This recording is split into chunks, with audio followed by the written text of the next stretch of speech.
né? Agora, alguns proprietários rurais, eles alegam que o fornecimento de equipamentos de proteção individual, como botas, capacetes ou luvas ou algum equipamento auxiliar na proteção, por exemplo, do fumigamento ou da aplicação de agrotóxicos defensivos agrícolas, que isso não seria aceito, seria rejeitado pelo trabalhador rural, no caso disso. Mas esse argumento é procedente ou não? Não, é absolutamente improcedente, porque o trabalhador ele tem consciência, a maioria deles, nas entrevistas, da agressividade daquele agente. Mesmo lá no interior do Amazonas, do Pará, ou ele nem chega a conhecer esse equipamento? Não chega, às vezes, a conhecer esse equipamento, né? Então, quer dizer, não podemos colocar a saúde do trabalhador sob essas formas de justificação. Né? A saúde do trabalhador, ela tem que ser protegida. O trabalhador tem que ser protegido na sua integridade física e mental.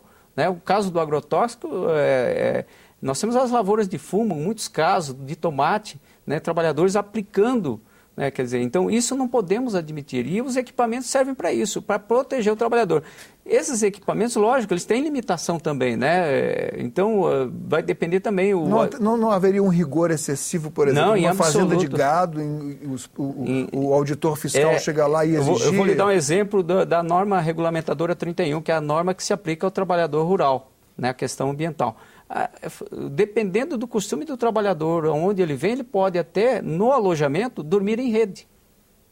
Vamos supor, esse trabalhador ele tem um costume de dormir em rede, não precisa a cama, desde que esteja dentro dos dimensionamentos, né? É uma norma super factível e ela visa o quê? Proteger a saúde do trabalhador. Tantos trabalhadores por tantos metros quadrados. Mas, na verdade, o explorador ele quer ter ganho econômico de escala. Na medida em que ele não fornece um equipamento ao trabalhador, ele diminui o custo do produto dele, como eu disse no início. Vai colocar o gado na porta do frigorífico, colocar o carvão na porta da siderúrgica, com um custo menor. Por quê? Porque ele sonegou direitos trabalhistas básicos desses trabalhadores e, além disso, colocou em risco a saúde do trabalhador, não fornecendo os equipamentos necessários para a proteção da sua integridade física. Bom, nós estamos tratando do mesmo problema, mas em conjunturas, dependendo da região do país, conjunturas diferentes. Por exemplo, uma coisa é a ocorrência do trabalho escravo no interior do Pará, do Amazonas, do Maranhão, e outra bem diferente do trabalho escravo, embora seja igualmente degradante e reprovável na cidade de São Paulo, nas confecções clandestinas. Mas a primeira pergunta é, de uma maneira geral, nas estatísticas que são disponíveis, quais são as atividades que mais trabalham, mais cometem esse crime? Ainda é no meio rural. Ainda é no meio rural. Né? Os casos das confecções, nós temos atualmente sendo identificados 8 estados que têm confecção que foram encontrados trabalhadores nessas condições, no chamado trabalho escravo contemporâneo e urbano.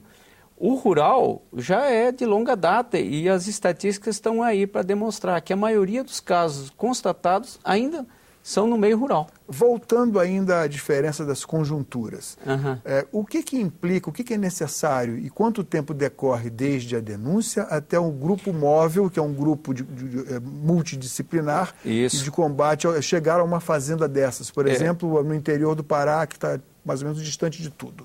O caso do Grupo Móvel é um exemplo muito importante de que o Estado brasileiro ele está atento. Né? O Estado brasileiro, através dos seus órgãos, Ministério Público do Trabalho, Ministério do Trabalho e Emprego, Polícia Federal, Polícia Rodoviária Federal e, de vez em quando, o IBAMA e outros órgãos, dependendo da natureza, né?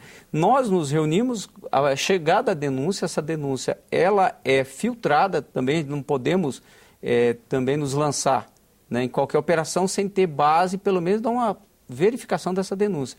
Essa denúncia e uma força policial. Né, isso, essa denúncia é filtrada, dado o encaminhamento a ela, né, aí o Ministério do Trabalho e Emprego, que coordena essa parte operacional, né, coloca na sua programação, e essa programação, dependendo da natureza e gravidade da denúncia, pode demorar até curto espaço de tempo, de semanas, né, porque envolve uma questão de logística, né, deslocamento de procuradores, de auditores dos vários cantos do país. Geralmente os auditores e procuradores não são do local, nem os policiais, né?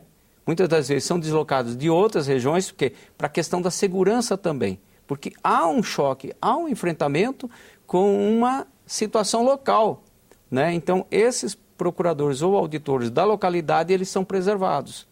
Então, aí o Grupo Móvel é formado... Há um revezamento de regiões, ou Isso, seja, para que não corra o risco de uma ameaça, de uma perseguição, né? Então, aí o operador... O auditor vai de uma outra região de outra região, né?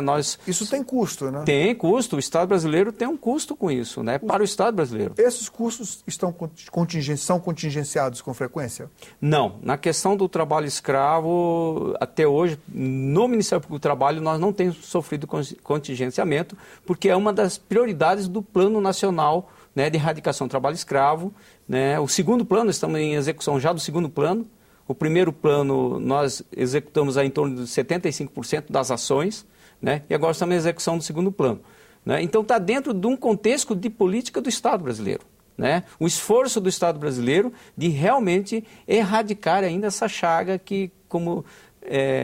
podemos ver da reportagem de 2007, ainda em pleno 2012, votação de uma proposta de emenda constitucional, ainda, né, constatamos a existência dessa prática.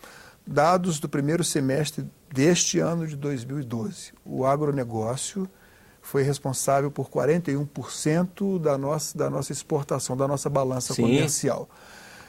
Se o senhor pegar o seu estado, que é Mato Grosso do Sul, por amostragem, uma fazenda grande de gado lá, digamos 10 fazendas, a probabilidade de encontrar trabalho escravo em alguma delas? Vamos partir uma coisa que é muito importante. Não podemos generalizar. O agronegócio no Brasil, ele é vitorioso. É vitorioso. O que nós estamos falando em termos de prática de condições análogas de escravo é uma pequena minoria que concorre deslealmente com essa maioria vitoriosa, que quer colocar o produto na mesa do consumidor ou na bomba de gasolina com ética. Inclusive porque a Organização Internacional do Trabalho certamente vai agir dentro das leis internacionais para punir o país que produz utilizando mão de obra escrava. As barreiras estão sendo levantadas, né? Seis anos atrás saiu uma nota no New York Times que o aço brasileiro estava contaminado por exploração de trabalho escravo. Quer dizer, são barreiras que eles levantam, barreiras sanitárias, barreiras na questão social, né, da prática, como, por exemplo, do trabalho escravo, né? Então, na verdade... Seria a questão das carvoarias e do ferro-gusa. O ferro-gusa, que o carvão é um insumo para o ferro-gusa, né? O gado para a exportação da carne de qualidade, né? A cana-de-açúcar, né? Então, quer dizer, essas cadeias produtivas, né? Então, o agronegócio ele é vitorioso e tem que continuar vitorioso. Agora, é o seguinte, essa pequena parcela, se você olhar as estatísticas, aí né, os números indicam que é uma pequena parcela mesmo de infratores que querem praticar, violar a dignidade da pessoa humana, né, em detrimento de uma vantagem econômica, né, concorrendo deslealmente com essa parcela que produz riqueza. Que paga impostos, que não explora... Cumpre com suas obrigações trabalhistas, sociais, fiscais, né? Então, quer dizer, nós estamos aí partindo... recentemente temos o exemplo do estado da Califórnia, que votou a lei que obriga que o importador ou produtor com mais de 200 milhões de dólares de faturamento, ele comunique, ele investigue a sua cadeia produtiva se ela está sendo objeto de exploração de trabalho escravo ou de tráfico de pessoas. O estado da Califórnia, que é a 8ª economia do mundo, recentemente, né? Então, quer dizer, nós temos exemplos internacionais de que o foco... E outra coisa que é importante alertar, essa norma do estado da Califórnia, quem exportar para ela vai ser atingido, né? O exportador do suco, de laranja, né? E todos... Que é o nosso caso. Que é o nosso caso do Brasil. O Brasil exporta muitos produtos para o estado da Califórnia. Então, essa lei californiana que entrou em vigor agora em 2012, ela nos atinge. Então, eu acho que nós temos que ter a consciência, né, disso. E eu repito, não podemos generalizar. Né? Ou seja, para vencer nessa batalha comercial, que é outro tipo de guerra, cada vez mais importante em tempos de crise, nós temos que fazer o nosso dever de casa. E nós temos buscado com nossos interlocutores né, do setor econômico para dar essa visão. Né? No caso da PEC, na votação da PEC, demonstramos a importância de se ter esse balizamento e separar o joio do trigo. Não é verdade? O Brasil é uma potência econômica, aí o setor do agronegócio, que é vitorioso, né?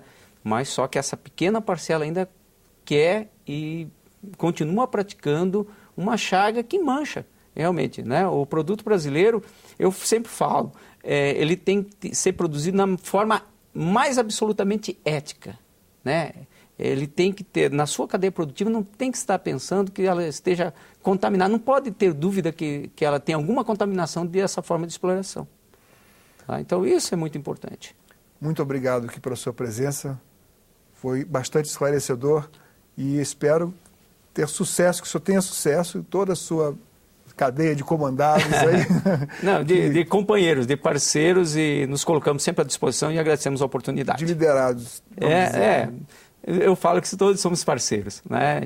Nós temos que uma luta, né, por engrandecimento do nosso país, principalmente. Obrigado mais uma vez. Cidadania conversou com o Dr. Jonas Moreno, procurador do Trabalho, sobre a fiscalização da atividade criminosa conhecida como trabalho escravo. Para enviar críticas, sugestões ou mesmo obter uma cópia deste ou de qualquer outro programa da TV Senado, acesse www.senado.gov.br/TV. Obrigado pela atenção e até o próximo Cidadania.